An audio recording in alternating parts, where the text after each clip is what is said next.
إن الحمد لله نحمده ونستعينه ونستغفره ونعوذ بالله من شرور أنفسنا ومن سيئات أعمالنا من يهده الله فلا مضل له ومن يضلله فلا هادي له وأشهد أن لا إله إلا الله وحده لا شريك له وأشهد أن محمدا عبده ورسوله يا أيها الذين آمنوا اتقوا الله حق تقاته ولا تموتن إلا وأنتم مسلمون يا أيها الناس اتقوا ربكم الذي خلقكم من نفس واحدة وخلق منها زوجها وبث منهما رجالا كثيرا ونساء واتقوا الله الذي تسالون به والأرحام إن الله كان عليكم رقيبا يا أيها الذين آمنوا اتقوا الله وقولوا قولا سديدا يصلح لكم أعمالكم ويغفر لكم ذنوبكم ومن يطيع الله ورسوله فقد فاز فوزا عظيما أما بعد فإن خير الحديث كتاب الله وخير الهدي هدي محمد صلى الله عليه وسلم وشر الأمور محدثاتها وكل محدثة بدعة وكل بدعة ضلالة وكل ضلالة في النار فأعوذ بالله من الشيطان الرجيم بسم الله الرحمن الرحيم إن الله لا يغفر أن يشرك به ويغفر ما دون ذلك لمن يشاء وعلى النبي صلى الله عليه وسلم اتقوا الظلم فإن الظلم ظلمة يوم القيامة সর্বাগ্যে প্রশংসা জানাই সেই রব্বুল আলামিনের দরবারে যিনি আমাদেরকে জুমা জামাতে একত্রিত হওয়ার তৌফিক দান করছেন, তাই আমরা সকলে বলি আলহামদুলিল্লাহ। দরুদ ও সালাম বর্ষিত হোক প্রিয় নবীর উপরে, সকলে বলি সাল্লাল্লাহু আলাইহি ওয়াসাল্লাম। সম্মানিত জুমা জামাতের উপস্থিতি, আজ আমাদের জুমা জামাতের বিষয়বস্তু জাহান্নামের অধিবাসী কারা। আমরা জান্নাতে যাওয়ার জন্য উদ্গামী হয়ে থাকি, কিন্তু জান্নাতে যাওয়ার জন্য তো শর্ত আছে। জান্নাতে যাওয়ার জন্য রুলস আছে। এখন ওই রুলস কেউ যদি মেনটেন না করে তাহলে তো সে কখনোই জান্নাতে যেতে পারবে না। এখন এই বিষয়টি আমাদের জানা থাকে, কিন্তু আমরা আসলে ওইভাবে বোঝার চেষ্টা করি না। অনেকেরই জানা আছে, কিন্তু আমরা ওইভাবে বোঝার চেষ্টা করে দেখি না।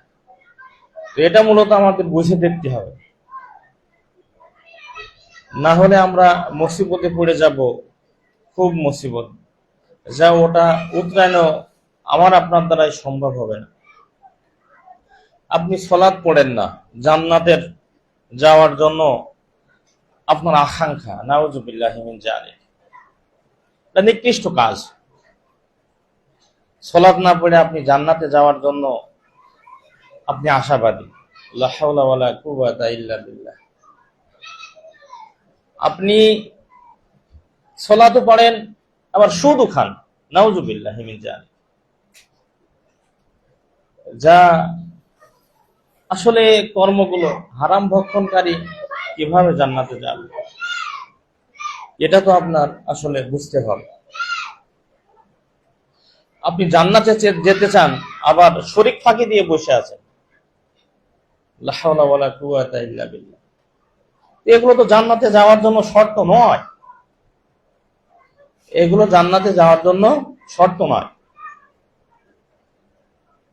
আপনি ইমানিয়াতকে মেরামত করেন না, দুনিয়ার সব কিছু আপনার সুন্দরভাবে চলতেছে, কিন্তু আপনি জান্নাতে যাওয়ার জন্য যে শর্তাবলী এগুলো পূরণ করতেছেন না, তাহলে আপনার নসিবে কখনোই জান্নাত জুটবে না।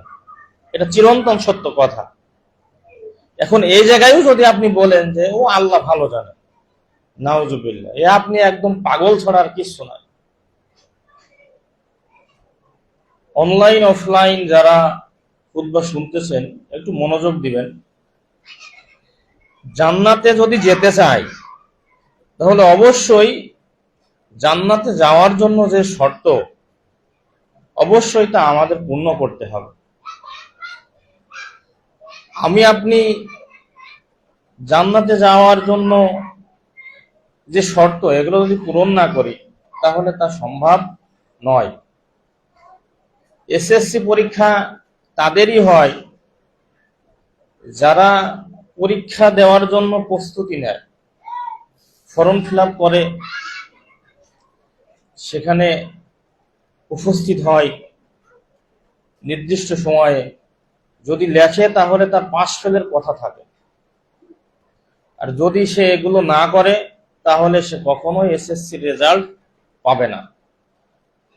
তো আমরা জান্নাতে যাওয়ার জন্য যে নিয়ম নীতি সেগুলো যদি আমরা না মানি তাহলে আমরা জান্নাতে যেতে পারবো না। অচিরেই আমাদের আবাসস্থল হবে জাহান্নাম, তা খুবই নিকৃষ্ট। রব্বুল আলামিন কালাম তো কিতাবুল্লাহ বলেছেন, ইন্না জাহান্নামা কানা মিরসাদা, জাহান্নাম ওত পেতে বসে আছে। একজন শত্রু আর একজন শত্রুকে মারার জন্য যেভাবে ওত পেতে বসে থাকে, জাহান্নাম মানুষ এবং জিনকে ধরার জন্য ওইভাবে ওত পেতে বসে আছে। আপনাকে 19-20 করার সুযোগ নাই। আপনি ওই দিনকে থাকবেন একদম অসহায়। আপনি নদীতে চলছেন, নদীতে নৌকায় চলছেন, চলতে চলতে চলতে চলতে যদি নৌকাটি ডুবি হয়, মানে নৌকা ডুবি হয়ে যায়, তাহলে ওখানে বাঁচার জন্য আপনি যত অসহায়, ওই স্থানে বাঁচার জন্য, ওই নদীতে নৌকা ডুবি যখন হয়েছে ওখানে বাঁচার জন্য আপনি যত অসহায়, এর চেয়েও হাজার লক্ষ কোটি গুণে আপনি অসহায় ওই দিন। রব্বুল আলামিনকে আপনাকে বুঝিয়ে দিতে হবে আপনার জিন্দেগি। দুনিয়াতে যে নির্দিষ্ট সময় পেয়েছিলেন 50-60 বছর, 40-70 বছর যে সময় পেয়েছিলেন, এই সময় আপনাকে বুঝিয়ে দিতে হবে কোন পথে আয় করেছেন, কোন পথে ব্যয় করেছেন। সন্তান শুধু আপনি নাকি আপনার বোনও আপনার পিতার সন্তান ছিল, এটা আপনাকে অবশ্যই বুঝিয়ে দেওয়া লাগবে।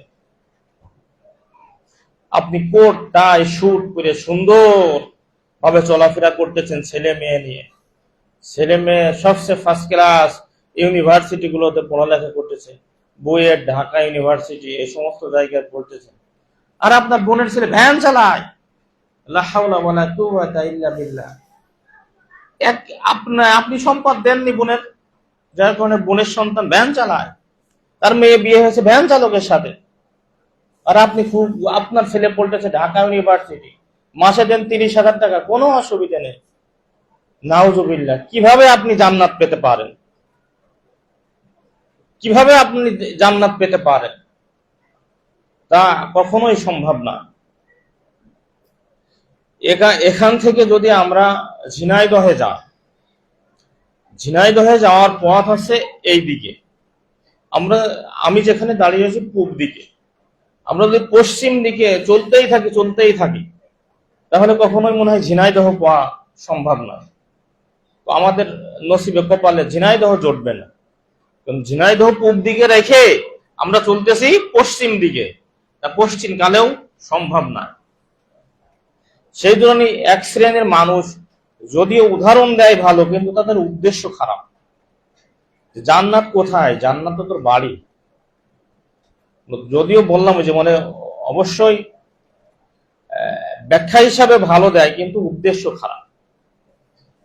সেজন্য আপনাদের অবশ্যই আপনার আমার হিসাব করে চলতে হবে। যদি হিসাব করে না চলি তাহলে আমাদের কপালে দুর্ভোগ আছে। সমাজে দেখেন না, যে ছেলেটা বাপের কথা শোনে না, মায়ের কথা শোনে না, পরিবারস্থ লোকজনের কথা শোনে না, তাহলে আমরা সময় একযোগে তাকে বলি যে এর কপালে খুব দুর্দশা আছে, এর কপালে খুব দুর্দশা আছে। তা আপনি কেমনি বুঝলেন? আপনি কি বুঝি যে আসলে ওর কপালে দুর্দশা? কিন্তু ওর কর্ম বলে দিচ্ছে যে ওর কপালে আসলে খুব দুর্ভোগ আছে, খুব দুর্ভোগ আছে, দুর্দশা আছে। কারণ ওরকম ভাবে এলোমেলো যদি চলে তাহলে মানুষটা এমনিতেই বুঝে ফেলে, ফিল করে ফেলে যে আসলে এর কপালে দুর্ভোগ আছে। একজন টিচারের স্টুডেন্ট কোন কোন স্টুডেন্ট পাস করতে পারে ও টিচারের জানা বোঝা হয়ে যায়, কারণ সে তো দীর্ঘ 1 বছর ছাত্রকে পড়িয়েছে, ফাইনাল পরীক্ষার আগে আরো 2টা পরীক্ষা নিয়েছে যে আসলেই বুঝেছে যে আমার কোন ছাত্র ভালো আর কোন ছাত্র মন্দ। তো যখন পরীক্ষা দিয়েছে ও জানে যে ও বদমাইশ ছাত্র, ও কোনোদিন লেখাপড়া করে না, বিড়ি গাঁজা খায়, মদ গাঁজা খায়, ধান্দা ফিকিরে চলে, বিভিন্ন রকম এর কর্ম আছে, এ কোনোদিন বই খুলে দেখে না। তখন টিচার নির্দিষ্ট হয়ে যায় যে আমার ক্লাসে 50 জন ছাত্রের ভিতরে 5 জন ছাত্র কোশ্চিন কালেও পাস করবে না, কারণ ওরা তো কোনোদিন পড়ালেখা করেনি। ক্লাস বাই ক্লাস উঠে গেছে হয়তোবা কোনো কায়দায়, কিন্তু কোনো লেখাপড়া করিনি, পাসটা করবে কিভাবে? তাই তো আমরা যদি জান্নাতে যেতে চাই তো অবশ্যই জান্নাতে যাওয়ার জন্য কর্ম করতে হবে। তো আমার আলোচ্য বিষয় হচ্ছে যে জাহান্নামী কারা। জাহান্নামী এই সমাজে, এই মুসলিম উম্মার মধ্যে সবাই যদি এরকম হয় যে আমি জান্নাতের অধিবাসী, আমার টেন্ডেন্সি, আমার চিন্তা চেতনা, আমার সমস্ত পরিকল্পনা, আমার জীবনের লক্ষ্য আমি জান্নাতে যাব, জান্নাতে যাওয়ার জন্য অবশ্যই ভাই কাজ করতে হবে, না হলে আমরা জান্নাতে যেতে পারবো না। তো এই বিষয়টি আমরা ক্লিয়ার করে দেওয়ার চেষ্টা করবো ইনশাআল্লাহ কোরআন, হাদিস এবং সালফে সালেহিনের বুঝ দিয়ে। সারসংক্ষেপে সময় আমাদের খুবই কম। রব্বুল আলামিন কুরআন মাজিদে বলেছে, ইন্নাল্লাহা লা ইয়াগফিরু আই ইশরাকা বিহি ওয়া ইয়াগফিরু মা দুনা যালিকা লিমান ইয়াশা। নিশ্চয় আল্লাহ সুবহানাহু ওয়া তাআলা তার সাথে শরীক করাকে ক্ষমা করেন না, এর নিচের অন্য গুনাহকে রব্বুল আলামিন ক্ষমা করে থাকেন। তাহলে কেউ যদি শিরক করে আর ওই হালতে মারা যায় তাহলে কোশ্চিন কালেও সে জান্নাত পাবে না, সে অবধারিত জাহান্নাম। এটা আমার আপনার আজকে মাথাতে ঢুকিয়ে নিতে হবে। যদি শিরক করে নিশ্চিত সে জাহান্নামে যাবে ওই হালতে যদি মারা যায়। কিন্তু রব্বুল আলামিন যদি আমাদের মৃত্যুর বলগোলাটা না আসে, যদি পশ্চিম থেকে সূর্য না ওঠে, তাহলে রব্বুল আলামিন আমাদের তওবার সময় রেখেছে, আমাদের তওবার সময় দিয়েছে। আমরা রব্বুল আলামিনের কাছে যদি ক্ষমা চাই তাহলে অবশ্যই রব্বুল আলামিন ক্ষমা করবেন, অবশ্যই রব্বুল আলামিন ক্ষমা করবেন। কিন্তু ওই হালতে, শিরক হালতে যদি আপনি মারা যান, খুবই নিকৃষ্ট ফলাফল জাহান্নাম ছাড়া আর কিছু হবে না। তাই আমার গলাতে যদি ছুরিও ধরে, সেই জন্য অনেক মানুষ বলে যে জান বাঁচানো ফরজ। আমি সাধারণত ওই জায়গায় বলতে চাই যে তোর ঈমান বাঁচানোটাও ফরজ। ঈমানের উপর টিকে থেকে তোর জানটা দিয়ে দে, তাহলে তোর ফলাফল সুখবর এসে গিয়েছে, ফলাফল তোর ভালো হয়ে গিয়েছে। কিন্তু যদি ইসলাম বিদ্বেষী হয়ে আমার জীবন বাঁচে, তাহলে আসলে ও জীবনের কোনো মূল্য হয় না, ও জীবনের কোনো মূল্য হয় না।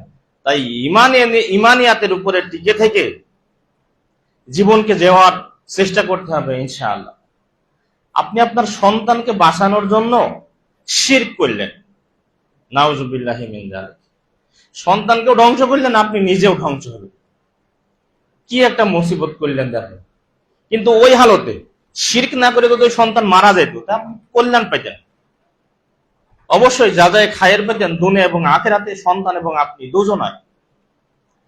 তাই সাধারণত আমরা এই ভিউজ গুলো এভাবে বুঝি যে যখন দেখবেন যে 30 বছর বয়স, 30, 32, 35 বছরের একজন মহিলা যখন তার স্বামী মারা যায়, তো মানুষ সাধারণত ভাবে যে সর্বনাশ, এই মেয়ে যখন কি করে খাবে। কিন্তু 2-1 বছরের ব্যবধানে দেখা যাচ্ছে যে ওই মহিলাই সমাজে সবচেয়ে ভালো গুড ওয়াইল্ডে আছে।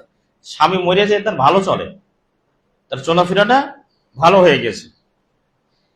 সন্তান মরে গেছে, তো ওই শোকে আরো 5 জন মারা গেছে ওই পরিবার, তার ভাই মারা গেছে, তার মা মারা গেছে, তার আব্বা মারা গেছে, এরকম তো নাই।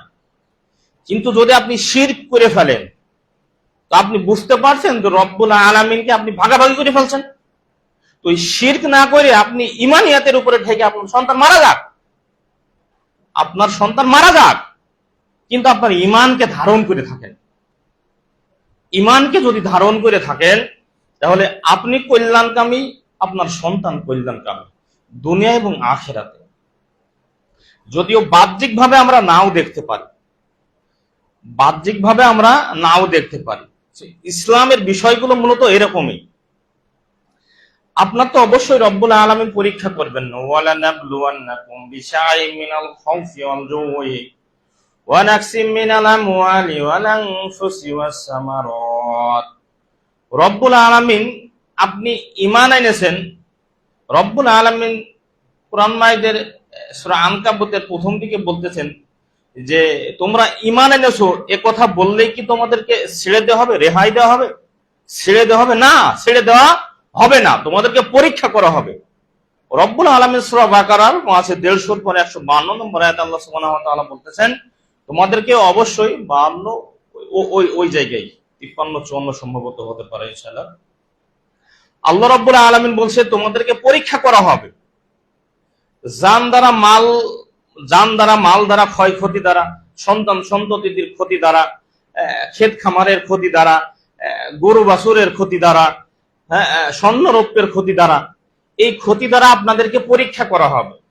আপনি বাজারে যে এখন যেরকম কাঁঠালের সময় চলতেছে, তো আপনি এখন জানেন যে ইসড় খাওয়ার কাঁঠালের পরিবেশ হয়তো বা এখন আর নাই, তো পাকা কাঁঠাল যদি আপনি কিনতে চান, তো না টিপ দিয়ে কিনবেন না, না টিপ দিয়ে আপনি কিনবেন না। তো পাকা কাঁঠালটা যেভাবে টিপ দিয়ে কিনে নিচ্ছেন, তো রব্বুল আলামিন আপনাকে পরীক্ষা করবে না? এবং এই বার্তা রব্বুল আলামিন কালাম তো কিতাবুল্লাহ দিয়ে দিয়েছে, এই বার্তা দিয়ে দিয়েছে রব্বুল আলামিন যে অবশ্যই তোমাদেরকে পরীক্ষা করা হবে। এই পরীক্ষায় আমরা যদি সবাই শেষ হয়ে যাই, এই পরীক্ষায় যদি আমরা সবাই নিমজ্জিত হয়ে যাই, তাহলে তো লানত আমাদের উপরে। এই পরীক্ষায় তো টিকতে হবে, এই পরীক্ষায় টিকতে হবে আমার আপনার ইমানিয়াতের বলে বল ধরে। এই জায়গায় আমরা আল্লাহকে ভয় করব, ওই সন্তানের জন্য আমি ধ্বংস হব না, ওই পরিবারস্থ কোনো লোকের জন্য আমি ধ্বংস হব না, এরকম ফিকির আপনাকে রাখতে হবে। ওই সন্তান আপনি বাঁচিয়েন না কিস্তির মতো লানতপ্রাপ্ত জিনিস তুলে, যেখানে রব্বুল আলামিন বলেছে সুদে 4 জন লানত, যে ন্যায়, যে সাক্ষী, যে লেখে, 4 জন সুদে লানতপ্রাপ্ত, ন্যায় দেয়, সাক্ষী আর লেখক, এই 4 জন হচ্ছে লানত। তো ওই কর্মগুলোই আমরা সামাজিক ভাবে এমন করছি, আর আহাম্মক কিছু মানুষ আছে তারা এই ভাষা প্রয়োগ করছে আসলে কিস্তি না দিলে তো বাঁচার উপায় নেই, নাউজুবিল্লাহ। রব্বুল আলামিন কি তাহলে অসাল অথর্ব হয়ে গেল, ওই গাজার ওই খাজার ওই গানের মতো হয়ে গেল যে খাজার ধন রসুলের ধন, আল্লাহর ধন রসুলকে দিয়ে, রসুলের ধন খাজাকে দিয়েছে, রসুল গিয়েছে বিলীন হয়ে, নাউজুবিল্লাহ। তাহলে কি বিষয়টি এরকম হয়ে যাবে? এরকম হয়ে গেল আল্লাহ রব্বুল আলামিন অসাল অথর্ব হয়ে গেছে, নাউজুবিল্লাহ। এরকম নাই। আল্লাহ রব্বুল আলামিন, আপনি আল্লাহ রব্বুল আলামিনের উপর তাওয়াক্কুল, ভরসা করুন। রব্বুল আলামিন কালাম তো কিতাবুল্লাহ বলেছেন ওয়া মা ইয়াত্তাকিল্লাহ ইয়াজআল্লাহু মাখরাজা।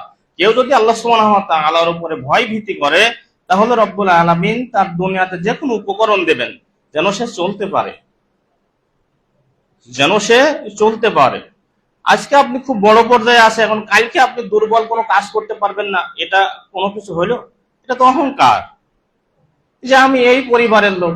অথচ রব্বুল আলামিন এই বিষয়টি একদম স্পষ্ট কথা জানিয়েছে বংশকরণ এটা করানো হয়েছে এই কারণে যে মানুষ যেন চিনতে পারে, সামাজিকতায় দুনিয়াতে যেন চিনার একটা ক্ষেত্র থাকে, সেই জন্য বংশের একটা বিধান দিয়েছে দুনিয়ার উপরে।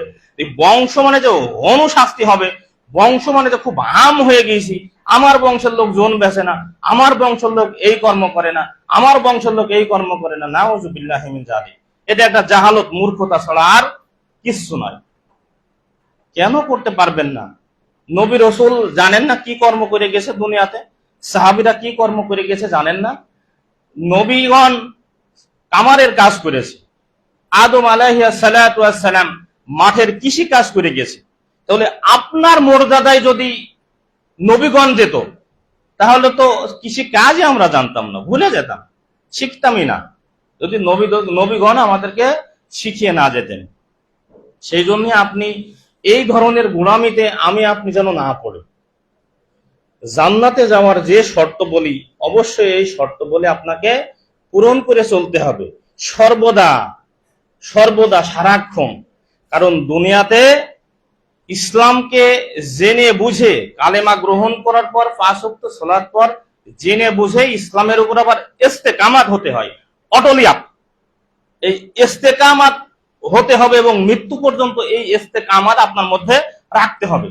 না একটা লোকও এই ফ্যানের নিচে বসতেন না যদি ভাবতেন যে ফ্যানটা মাথার উপরে আমার পড়ে যাবে। কারণ আমার বিশ্বাস আছে যে ওই যে একটা কড়াই লাগানো আছে, একটা লোহা লাগানো আছে, ওই লোহাই আটকে ধরে রেখেছে, মানে ফ্যান আমার মাথার উপরে পড়বে না। তো ইসলামের উপর আপনি এরকম ইস্তেকামাত হবেন যে আমার দ্বারা এই অপকর্ম আমি করব না, তাতে আমার জীবন গেলেও, আমার সন্তানের জীবন গেলেও। কেউ কি কারোর নিজের জীবনের চেয়ে বেশি ভালোবাসে? বাসতে পারে না, বাসতে পারে না। সেই জন্যই আপনি অন্য কারোর জন্য আপনার নিজের জীবনকে কখনো ধ্বংস করবেন না, আপনি অন্যের জন্য কখনো হারাম কর্মের দিকে যাবেন না, এগুলো ইসলামে নিষেধ আছে। তাই আপনাকে সুন্দর এই কর্মগুলোই আপনার সুন্দরভাবে জেনে বুঝে আমল করতে হবে, না হলে আপনি ধ্বংসের মধ্যে চলে যাব। তাহলে যদি আমরা শিরক করি আর যদি রব্বুল আলামিনের কাছে ক্ষমা না চাই, শিরক অবস্থায় যদি মারা যায়, তাহলে আমাদের ফলাফল জাহান্নাম ছাড়া আর কিছু হবে না। নাউযুবিল্লাহ। রব্বুল আলামিন তুমি আমাদেরকে হেফাজত করো, আমিন। আল্লাহ সুবহানাহু ওয়া তাআলা কালাম তো কিতাবুল্লাহ আরেকটি জায়গায় বলেছে সূরা বাকারার 161 নম্বরের আয়াতের, ইন্নাল্লাযীনা কাফারু ওয়া মাআতু ওয়া হুম কুফফার, যারা কুফরি করছে এবং কাফির অবস্থায় মৃত্যুবরণ করেছে তাদের উপর আল্লাহর লাআনত। আল্লাহ সুবহানাহু ওয়া তাআলার লাআনত যারা কাফির অবস্থায়। তো কাফির অবস্থায় মুসলমান আবার কাফির অবস্থায় মারা যায় কেমনি? ওই হাদিসটার অপব্যাখ্যা মানুষ করে ফেলে যে লা ইলাহা ইল্লাল্লাহ যার অন্তরে আছে সে জান্নাতে যাবেই, সে জান্নাতে যাবেই। তাহলে রব্বুল আলামিন কালাম তো কিতাবুল্লাহ, তাহলে এই আয়াতের কি ব্যাখ্যা হবে? যারা কুফরি করছে এবং কাফির অবস্থায় মারা গেছে, তাহলে তাদের উপরে আল্লাহ সুবহানাহু ওয়া তাআলা বলছে লানত। 5 ওয়াক্ত সালাত বিধিবিধান দিয়েছে আল্লাহ সুবহানাহু ওয়া তাআলা করতে হবে। কেউ যদি সালাত না পড়া অবস্থায় মারা যায়, তাহলে তার ফলাফল কি? নিশ্চয় সে অস্বীকার করেছে সালাত, তার কর্মকাণ্ডে সে অস্বীকৃতি দেখিয়েছে। 5 ওয়াক্ত সালাত আবার কি জিনিস সে এরকম না দেখিয়েছে, কিন্তু কর্মে সে তাই দেখিয়ে ফেলেছে, কর্মে সে তাই দেখিয়ে ফেলেছে, ধর্মকে বৃদ্ধাঙ্গুল দেখিয়ে ফেলেছে, ধর্মকে বৃদ্ধাঙ্গুল দেখিয়েছে। 5 ওয়াক্ত সালাত আবার কি জিনিস? নাউযুবিল্লাহ। ও আবার পড়া লাগে নাকি? লা হাওলা ওয়ালা কুওয়াতা ইল্লা বিল্লাহ। ওই এরকম কুফরি মানে অস্বীকারকারী। কুফরি শব্দের শাব্দিক অর্থ হচ্ছে অস্বীকার করা। তো ওই যে অস্বীকার করে ফেলছে, নামাজ আবার কি জিনিস? যদিও এইভাবে করিনি, বাহ্যিক ভাবে মুখ দিয়ে ফোকাস করিনি, কিন্তু অভ্যন্তরিক ভাবে তাই করেছে। কারণ 5 ওয়াক্ত সালাত মুসলিমদের জন্য বাধ্যতামূলক। এত কঠোর পুরুষদের জন্য পাগল আর অজ্ঞান যদি না হয়ে যায়, তাহলে তার সালাত চলতে থাকবে। যদি দাঁড়িয়ে পড়ে ব্যক্তি, দাঁড়িয়ে পড়বে, যদি দাঁড়িয়ে না পারে তাহলে বসে পড়বে, যদি বসে না পারে তাহলে শুয়ে পড়বে, তবুও সালাত মাফ নেই, তবুও সালাত মাফ নেই। তো এই সালাত আপনি দিব্যি হাঁটে বেড়াচ্ছেন, দুনিয়ার সব কাজ বহাল রয়েছে, দুনিয়ার সব কাজ বহাল, আর আপনি সালাত পড়েন না, তবুও আপনি অস্বীকারী নাই। আর ওই হালতেই যদি মারা যায়, তাহলে ও নিশ্চিত কুফরি হালতে মারা গেছে। আপনার এতটুকু বুঝতে হবে, ধর্মের বেশি আবেগ, ওই আবেগ চলে না। আল্লাহ রসুল তার চাচার জন্য আল্লাহ রব্বুল আলমিনের কাছে ক্ষমা চেয়েছেন, রব্বুল আলমিন ক্ষমা দরজা বন্ধ করে দিয়েছে। হে নবী, ক্ষমা চেয়ে হবে না। আল্লাহ রসুল টেন্ডেন্সি করলেন আমি একবার নাই বারবার ক্ষমার প্রক্রিয়া চালিয়ে যাব। রব্বুল আলমিন বার্তা দিলেন যে তুমি বারবার নাই, তুমি যদি ৭০ বারও ক্ষমা চাও তা বাতিল করা হবে তোমার ওই ক্ষমা, মানে ক্ষমার অযোগ্য হয়ে গিয়েছে। কিন্তু আল্লাহ রসুল বলছে যে শুধু লা ইলাহা ইল্লাল্লাহ বলেন, ফলাফল ভালো হবে। কিন্তু সে ওই যে দাম্ভিকতা, ওই যে অহংকার মানুষের থেকেই যায়। তখন তার লোকজন বলল যে এই মৃত্যুকালে এখন দিন অস্বীকার করবেন? দিন অস্বীকার মানে ওই যে দিনের উপরে দীর্ঘদিন ছিল, মানে ওই দিনকে আপনি এখন অস্বীকার করবেন? ওই তার ভাগ্যে আর কালেমা জুটল না। রব্বুল আলমিনের পক্ষ থেকে বার্তা আসলো যে কোন নবী, কোন ইমানদার গণের জন্য, মুশরিক কাফেরদের জন্য দোয়া চাওয়া বৈধ নয়। সেই জন্যই ওই যে কুফরি অস্বীকৃতি অবস্থায় মারা গেছে, ফলাফল নিশ্চয় জাহান্নাম ছাড়া আর কিছু নয়। এবং সরাসরি হাদিসে জাহান্নামের জন্য বিবরণ এসেছে যে তার শুধু 2টি জুতা পরিয়ে দেওয়া হবে জাহান্নামের, নাউজুবিল্লাহ। আর জাহান্নামের আগুন আছে দুনিয়ার আগুনের মতো নয়, এর সে 1000 গুণের তীব্রতা রয়েছে, যা সহ্য করার মতো ক্ষমতা আমাদের কারো থাকবে না। তাই আমরা রব্বুল আলমিনের কাছে ফনা চাই, রব্বুল আলমিন তুমি আমাদেরকে ইমানিয়াত ভাবে কবুল করে জাহান্নাম থেকে মুক্তি প্রদান করো, শুনুন আমিন। এই বিষয়টি আমাদের সুন্দর যদি আমরা ফিকির না রাখি, জেনে না রাখি, তাহলে আমরা অনেক মুসিবতে পড়ে যাব। তাই এই বিষয়টি আমরা সুন্দরভাবে জানা বোঝার চেষ্টা করব ইনশাআল্লাহ। এর চাক্ষুষ স্পষ্ট কাতর দলিল আছে কুরআন মাজিদের ৭৪ নম্বর সূরার ৪২ এবং ৪৩ নম্বর আয়াতে আল্লাহ সুবহানাহু ওয়া তাআলা বলছেন, মা সালাকাকুম ফি সাকর ক্বালু লাম নাকু মিনাল মুসাল্লিন। আল্লাহ সুবহানাহু ওয়া তাআলা জিজ্ঞাসা করবেন যে কিসে, কি তোমাদের, মানে জাহান্নামে কিভাবে প্রবেশ করলে তোমরা জাহান্নামীরা? তখন তারা উত্তরে বলবে যে আমরা দুনিয়াতে নামাজ পড়িনি। যারা সালাত আদায় করতো তাদের অন্তর্ভুক্ত আমরা ছিলাম না। জাহান্নামের প্রথম কারণ যে আমরা দুনিয়াতে সালাত আদায় করিনি, স্পষ্ট কুরআন মাজিদ। তার মানে জাহান্নামে যাওয়ার জন্য একটা কাজই যথেষ্ট, যদি আমরা সালাত নামাজ না আদায় করি। তাহলে যে কোনো মূল্যে নামাজ যাদের উপরে ফরজ হয়ে গেছে, আমি আমার পরিবারকে অবশ্যই কন্ট্রোল করার চেষ্টা করব, জীবনের সর্বোচ্চ চেষ্টা। আপনি ওই দাওয়াতি কাজ করেন, আপনি হুট করে যেন আপনি এই কথা বলেন না, নূহ আলাইহিস সালাম তার কমকে সংশোধন করতে পারেনি 950 বছর দাওয়াতি কাজ করে। আপনি দাওয়াতের মতো দাওয়াত দেন, পরিবারে লেগে থাকেন, ফজরে আপনি নিয়মিত আপনি ওঠেন এবং পরিবারস্থ লোকজনকে তোলেন, সন্তানকে তোলেন, ছেলেকে তোলেন, মেয়েকে তোলেন, স্ত্রীকে তোলেন, পিতা মাতা থাকলে তোলেন। যে কোনো মূল্যে সালাতের দিকে ধাবিত করতেই হবে। রব্বুল আলামিন বলেছে কু আনফুসাকুম ওয়া আহলিকুম নার, অবশ্যই আপনার নিজে বাঁচতে হবে, তারপর আহাল পরিবারকে বাঁচাতে হবে। এই চিন্তাধারা আমাদের মধ্যে রাখতে হবে। আপনি এখান থেকে দাওয়াতি কাজ করতে ওই চট্টগ্রামে এখন ওই বন্য এলাকায় চলে যান না।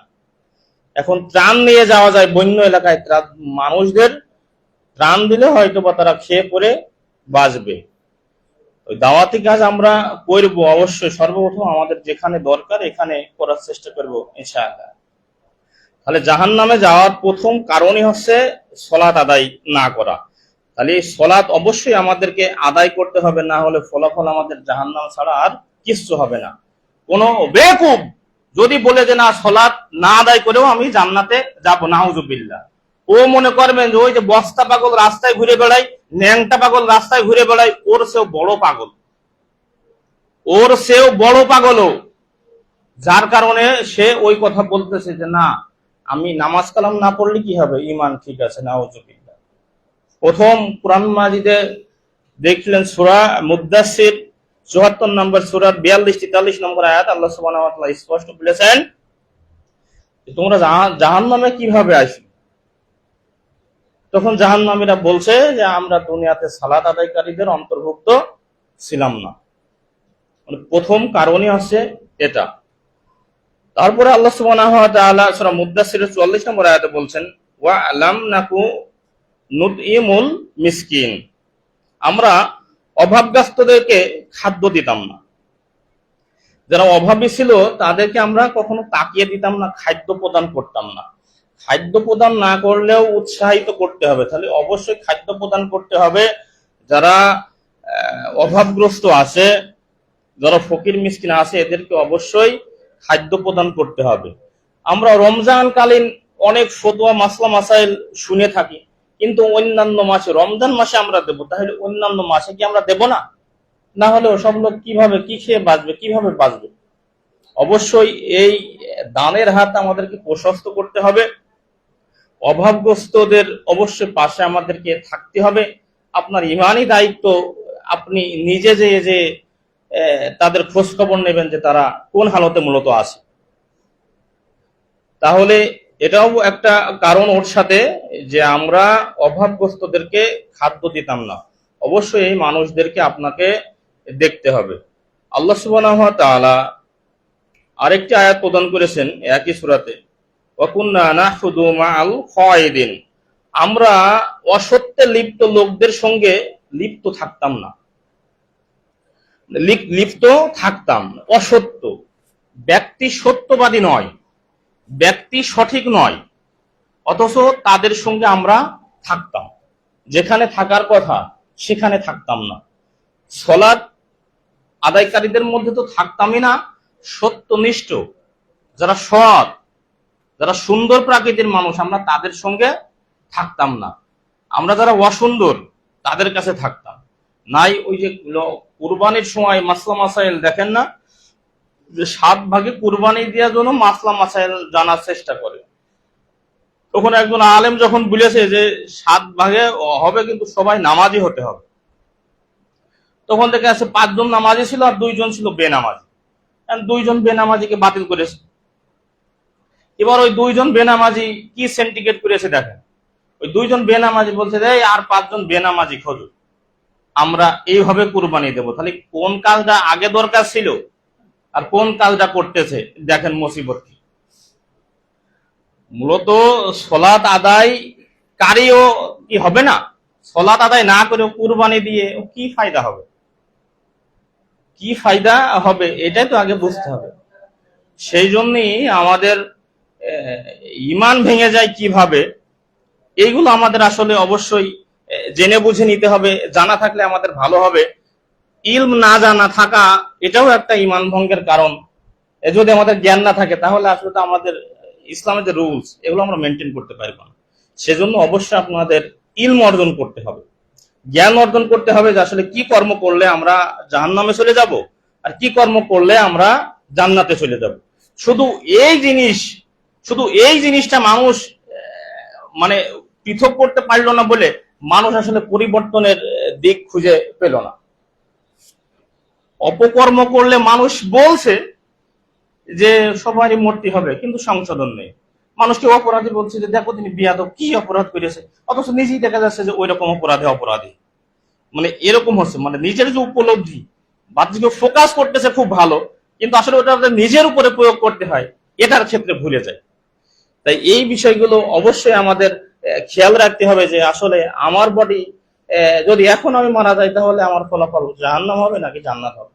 এই টেন্ডেন্সি নিয়ে না আপনি এখান থেকে আপনাকে কেউ যদি বলে যে আপনি হচ্ছে ঢাকাতে চলে আসেন দেখি, তো আপনি একদম খালি পকেটে এসেছেন, কোনো পয়সা কড়ি নিয়ে আসেননি, তো আপনি যান দেখি, যাইতে পারবেন না। সেই জন্যই সুন্দর পরিকল্পনা নিয়ে ইসলামের যে রুলস, ইসলামের যে অপকর্ম করলে মানুষ জাহান্নামে যায়, আর যে সৎকর্মগুলো, যে আমলে সহলে করলে মানুষ জান্নাতে যাবে, এই পথে অবশ্যই থাকতে হবে। না হলে আমাদের অপকর্ম অবশ্যই জাহান্নামে নিয়ে যাবে। রব্বুল আলামিন তুমি আমাদেরকে হেফাজত করো, আমিন। আল্লাহ সুবহানাহু ওয়া তাআলা সূরা জিনের 23 নম্বর আয়াতে বলতেছেন, ওয়ামান ইয়াসিল্লাহা ওয়া রাসূলাহু ফাইন্না লাহু নারা জাহান্নাম, যে আল্লাহ ও তার রসুলের অবাধ্য করে তার জন্য রয়েছে জাহান্নামের আগুন। নাউজুবিল্লাহ। মানে আল্লাহ এবং আল্লাহ রসুলের অবাধ্যতা করে। কিভাবে অবাধ্যতা করে? কেউ বলছে যে এই যে এখানে এই হাদিসটা আছে, এইভাবে আমল করতে হবে। ও বলছে যে হাদিস টাদিস মানি না। নাউজুবিল্লাহ। ও বলছে যে হাদিস টাদিস মানি না। সেদিনকে আমাকে একজন বলছে যে ওই জমি বন্ধক নিলে ওর যে আকর হয়, যে কর হয়, ওটা দিলে হয়ে যায়। আমি বললাম যে কেউ 2 লক্ষ টাকা বন্ধক নিয়েছে, ওই 1 বছরে তার কর যদি হয়, মানে আমাদের রাষ্ট্রীয় যে কর, এই কর হয়তো মনে হয় 500 টাকা হলো, তো 500 টাকায় ওই বিষয়টা সংশোধনী হয়ে গেল।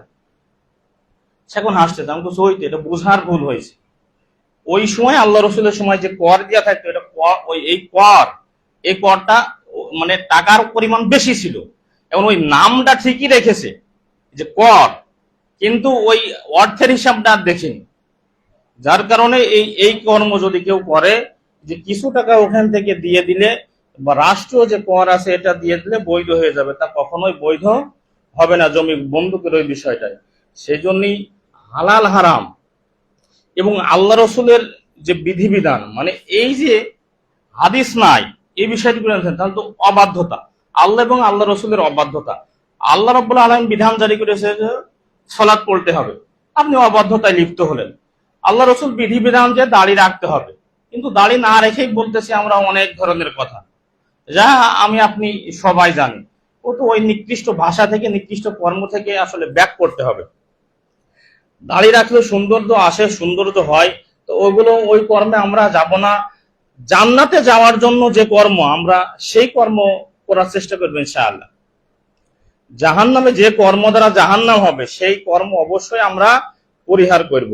এই বিষয়টি সর্বদা আমাদেরকে মাথায় রাখতে হবে। এখানে আরেকটি গুরুত্বপূর্ণ বিষয়, আল্লাহ সুবহানাহু ওয়া তাআলা সূরা নিসার 145 নম্বর আয়াতে বলছেন, ইন্নাল মুনাফিকিনা ফি দারকিল আসফালিন মিনান নার, নিশ্চয় মুনাফিকরা জাহান্নামের সর্বনিম্ন স্তরে থাকবে। মুনাফিক, তো এখানে বেনামাজির হিসাব করেন একটা। আল্লাহ রসুল একটি হাদিসে সত্যায়ন করেছে, বা ওই হাদিসের সারমর্ম এরকম দাঁড়ায় যে কেউ যদি ফজরের সলাত এবং এশার সলাত যদি সে নিয়মিত হাজির না হয়, তাহলে তার ভিতরে মুনাফিকি হালত রয়েছে। যেখানে বেনামাজি, মোটেই সলাত পড়তেছে না, শুক্রবার, রমাদান মাস, তাহলে ওর হারি স্পষ্ট মুনাফিকি হালতে আছে। আমানত খেয়ানতকারী, মানুষকে মাঝে মাঝে একটু পরীক্ষা করবেন, তাকওয়াবান লোকজনকে একটু পরীক্ষা করবেন। টাকা ধার দিবেন 1,000, দেখবেন যে তার বিপদ হয়েছে, তখন আপনি তার কাছে যে জামানত রাখবেন, যে 1,000 টাকা আপনার কাছে আমি রক্ষিত রাখছি, হয়তো আমার 1 সপ্তাহ পরে লাগতে পারে, আপনার কাছে নেবো ইনশাআল্লাহ। দেখবেন যে হালত কি দাঁড়ায়। মানুষ এভাবে একটু যাচাই বাছাই করবেন, তাহলে দেখবেন যে ভালো মানুষ বেরিয়ে যাবে। তাহলে ওই ভালো মানুষের সোহবতে থাকলেন আপনি নিজেকে পরিবর্তন করতে পারবেন ইনশাআল্লাহ। এভাবে আপনি তো পরীক্ষা করার চেষ্টা করেন, তাহলে ভালো মানুষ বলে যে ভালো মানুষই কই দুনিয়ায়, ভালো মানুষ নিয়ে দুনিয়াতে ধ্বংস হয়ে যাওয়ার কথা, ধ্বংস তো হচ্ছে না, তাহলে ভালো মানুষ আছে, এবং আপনি নিজেকে ভালোর কাতারে দাঁড় করান, এইভাবে মানুষ খুঁজতে থাকেন। খালি মুনাফিক স্পষ্ট ভাবে জাহান্নামে যাবে, তাহলে এই বিষয়ে আমাদের অবশ্যই সতর্ক থাকতে হবে। আর মুনাফিকের চিহ্ন আছে 3টি, কথা বললেই মিথ্যা বলে, আমানতের খেয়ানত করে, আরেকটি কি, কথা বললেই মিথ্যা বলে, আর আমানতদারিতা রক্ষা করে না। আরেকটু মনে পড়ছে না। তো এই যে মুনাফিকি হালতগুলো আমাদের মধ্যে যেন না থাকে। রব্বুল আলামিন তুমি আমাদেরকে হেফাজত করো এই জায়গা থেকে, শোনো, আমিন। আল্লাহ সুবহানাহু ওয়া তাআলা এই বিষয়গুলো সুন্দরভাবে যদি আমরা মাথাতে না রাখি, তাহলে আমাদের আমি আপনি আমার আপনার জন্য জাস্টিফাই করার জন্য যথেষ্ট হয়ে যাবে।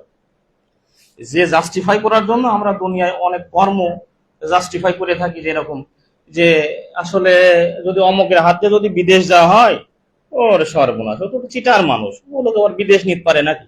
মানে এই যে আপনি একটা বিচার বিশ্লেষণ করতে পারলেন যে ওই লোকটা চিটার মানুষ, টাকা পয়সা মেরে খাবে না, বিদেশ নিতে পারবে না, তাহলে আপনার এতটুকু বুঝতে হবে যে যদি আমরা নামাজ কালাম না পড়ি, যদি আমরা বোনের হক বুঝিয়ে না দিই, যদি আমরা মুনাফিকি হালত থেকে বের না হই, তাহলে আমাদের কপালেও জান্নাত নেই, সুনিশ্চিত কথা।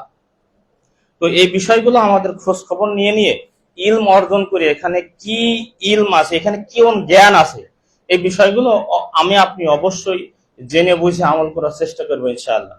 রব্বুল আলামিন তুমি আমাদেরকে হেফাজত করো। রব্বুল আলামিন তুমি আমাদের পরিবারস্থ লোকজনকে হেফাজত করো। রব্বুল আলামিন তুমি আমাদের সন্তানদেরকে হেফাজত করো। রব্বুল আলামিন যারা আমরা অসুস্থ আছি তুমি আমাদের আরোগ্য দান করো। রব্বুল আলামিন যারা আমাদের পিতামাতা আত্মীয় স্বজন কবরে চলে গেছে, রব্বুল আলামিন তুমি তাদের উপর রহম করো। রব্বুল আলামিন যারা আমাদের সন্ততি আছে, রব্বুল আলামিন যারা অবশ্যই যেন 5 ওয়াক্ত সালাতে আসতে পারে, রব্বুল আলামিন তুমি তৌফিক দান করো। রব্বুল আলামিন শারীরিক বিষয়গুলো আমরা গুরুত্বের সঙ্গে দেখতে পারে আমাদের অন্তরকে রব্বুল আলামিন ইসলামের উপর দৃঢ়পদ করো। আমিন। রব্বুল আলামিন তুমি আমাদেরকে হেফাজত করো। অবশ্যই হেদায়েতের জন্য আল্লাহ সুবহানাহু ওয়া তাআলার কাছে চাইতে হয়, রব্বুল আলামিনের কাছে ক্ষমা চাইতে হয়, রব্বুল আলামিন ক্ষমা করেন। রব্বুল আলামিন তওবাকারীকে ভালোবাসেন। তো আমরা তওবা যদি না করি তাহলে আমাদের পাপ মোচন হবে কি করে? তো অবশ্যই আমরা পাপ মোচনের জন্য রব্বুল আলামিনের কাছে ক্ষমা চাইবো। রব্বুল আলামিন তুমি আমাদেরকে ক্ষমা করো। আকুলু কওলি হাযা আস্তাগফিরুল্লাহ ওয়া সাইরিল মুসলিমিন। আল্লাহুম্মা সাল্লি আলাইহি আল্লাহুম্মা বারিক আলাইহি।